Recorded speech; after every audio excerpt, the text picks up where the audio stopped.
gets crushed, yeah, by granddad on my brain. When I laid eyes on your back in the 6th grade, my first dream girl called her Ella Jane. She might have never.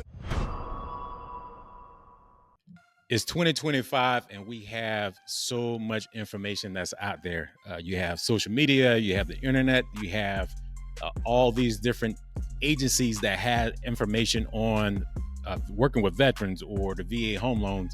And you realize that there's just a lot of bad information out here. So the pro is there's a lot of information out here.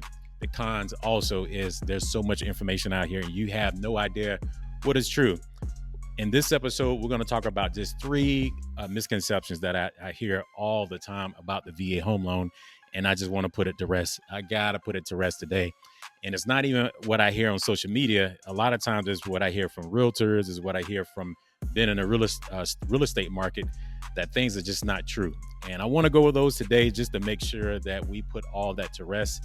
And because you may be missing out on a great opportunity. You know, if you've been a veteran, or if you're a listing agent, you see a VA home loan come your way, like on a pre-approval, we want to make sure that you're making the right decision by looking at the veteran and also working with veterans. So the first one I want to go over is I can only use a VA loan one time. And I hear this a lot from veterans, to be honest. That a lot has to do with just not having the correct information or how things used to be at one point in time. The answer to that question is that is simply not true. I've seen veterans that use the VA loan multiple times. I'm a veteran. I use the VA loan multiple times. It has to be done in a certain way. And what happens every single year, the VA loan changes. Not so much on how you could use a VA loan, but just like with any home loan product that's out there, there's going to be some changes out there. Look this up if you're trying to do research on a VA home loan. So you have your full entitlement, and then you have your partial entitlement. And I think this is where everyone gets confused with if someone can use the VA loan multiple times or not. And I think what happens is if you run out of entitlement and someone tells you that you can't use it, I want to clear that up really quick here. So with full entitlement, what that means is you have a veteran that say they never used a VA home loan before, or say if I had a loan that I had before in the past, but I sold that property, that gives me full entitlement, meaning there's no loan limits at all. Okay, at one time we used to have loan limits, but there isn't any loan limits when you have full entitlement. And that is the key, full entitlement. Now, what becomes confusing is people that have partial entitlement, meaning if, say right now, my house, I have a VA home loan on my home, and I wanted to purchase another house. So I live here in Delaware, and I found a home in Philly that I want to purchase, and say I owe $300,000 on this property. When I look at the home in Philly, I just have to make sure I have enough entitlement to cover that property.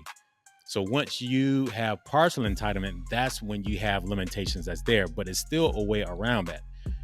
I found a property. So like I said, if I've got the numbers now, but say I said, I think I owe $300,000 on the property, the one I have right now. If I'm buying a new home and it's a $400,000 purchase, I'm still covered with 100% financing. So I do not have to put down a down payment. So what happens with the VA home loan, the loan limits is tied to the conventional loan. And those loan limits could be from 806, 500 is one example of like one of the loan limits.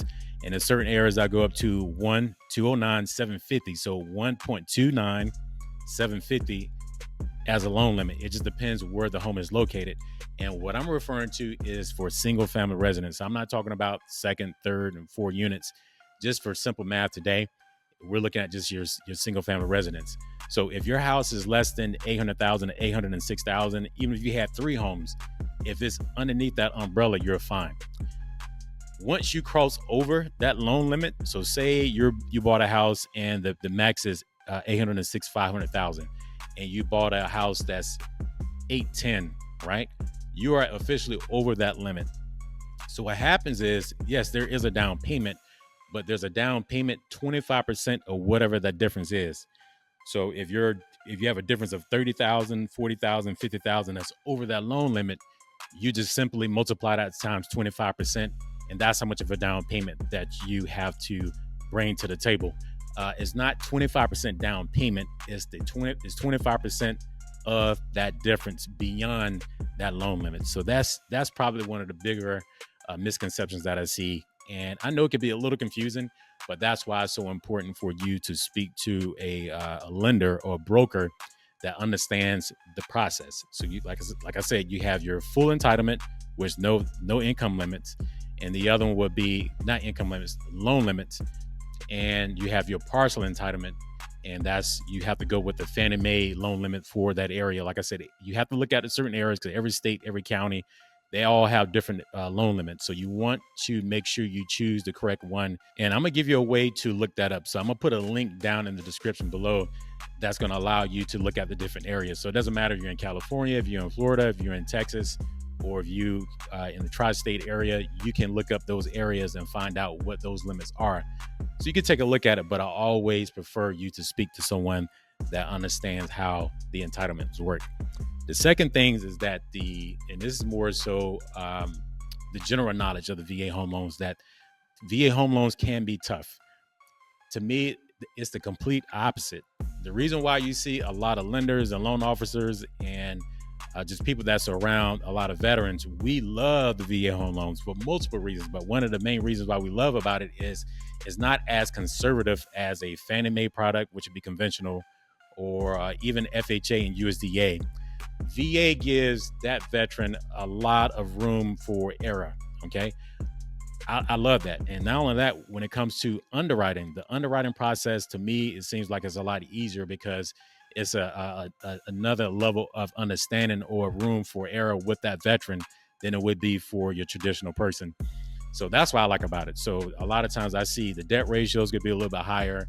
I can see that depending on someone's credit situation, they still could apply for a VA home loan and still get a really good rate.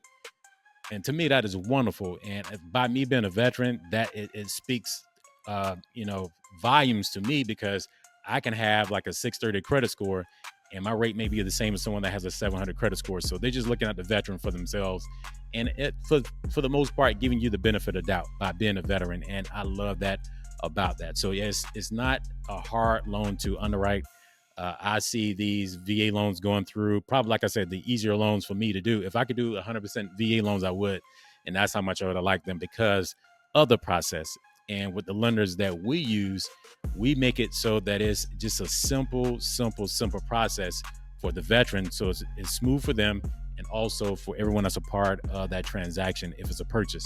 And if it's a refinance, it is just that easy. So the VA loans, they're not tough to underwrite and it's not that hard to process. So I got to eliminate that misconception right now. All right. So that's out of here. So if you have any questions, or maybe there's some scenarios that you ran into or you've seen before and you want to put that down in the comment, let me hear about just different things that happened with the VA loan where you found that it was probably tough.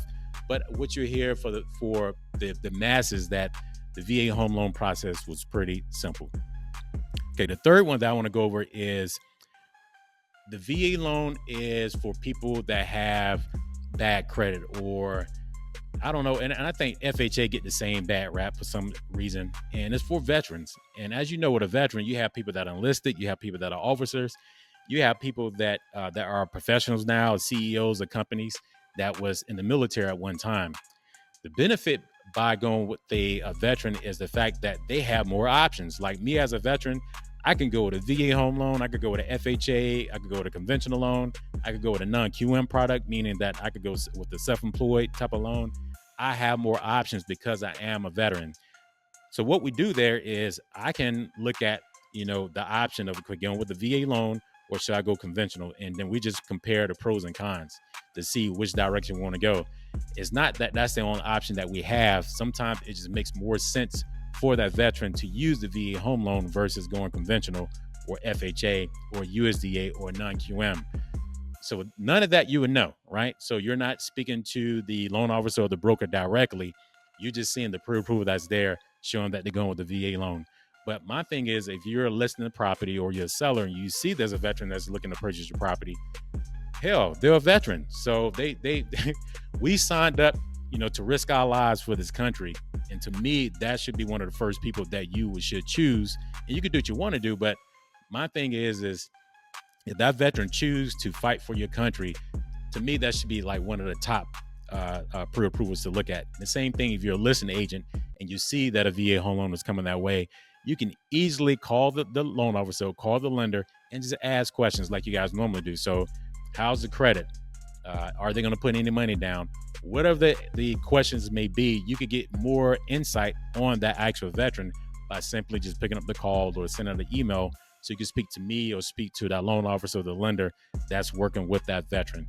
And sometimes you will find out that, hey, this guy, he's a doctor now, or he's a CEO, or he may be a plumber. Whatever the case is, they may have really good credit, but they chose the VA loan because it's a much better product for them. And why wouldn't you allow them to put the offer in or accept that offer because they are a veteran? So those are the three main ones that I see all the time, like misconceptions that, we got to get them out of here. So between us doing better research, asking the right questions, or working with a team that understand how these VA loans work, you'll get a better understanding of why everyone loves the VA home loan. Not just us as brokers or loan officers, but veterans. They fought for this country. They signed on a dotted line to risk their lives for this country. And that's one of the benefits that they receive. So like I said, they have more options than a normal person would have. So don't look at the VA loan like that, because like I said, they have better rates with the VA loans. They perform well on the secondary market. So it's not like they perform terrible on the secondary market. So there's so many benefits of veterans using a VA home loan, and sometimes they're not, but if they're working with the right broker or loan officer, we can show them, okay, well, you may not want to use a VA loan because of this. You may want to go conventional, you may want to go FHA, but it all depends. So guys, let's do better research with this. And if you have any questions about the VA home loan, ask a veteran like myself, or work with a company that specializes in the VA home loan, and you'll get much better answers. And so if you have any questions, like I said, just shoot it down in the comments. Let's get all these questions knocked out, all these misconceptions, because we want to give everyone a better shot of home ownership. You know how tough it is in 2025, and we want to give our veterans the opportunity to be home buyers, because you never know. A lot of these veterans wound up being investors. A lot of these veterans wound up buying dozens of homes, but they start off by using the VA home loan. If you have any questions, as always, feel free to reach out to me, and we'll take it from there. Thanks for checking out this episode. Peace.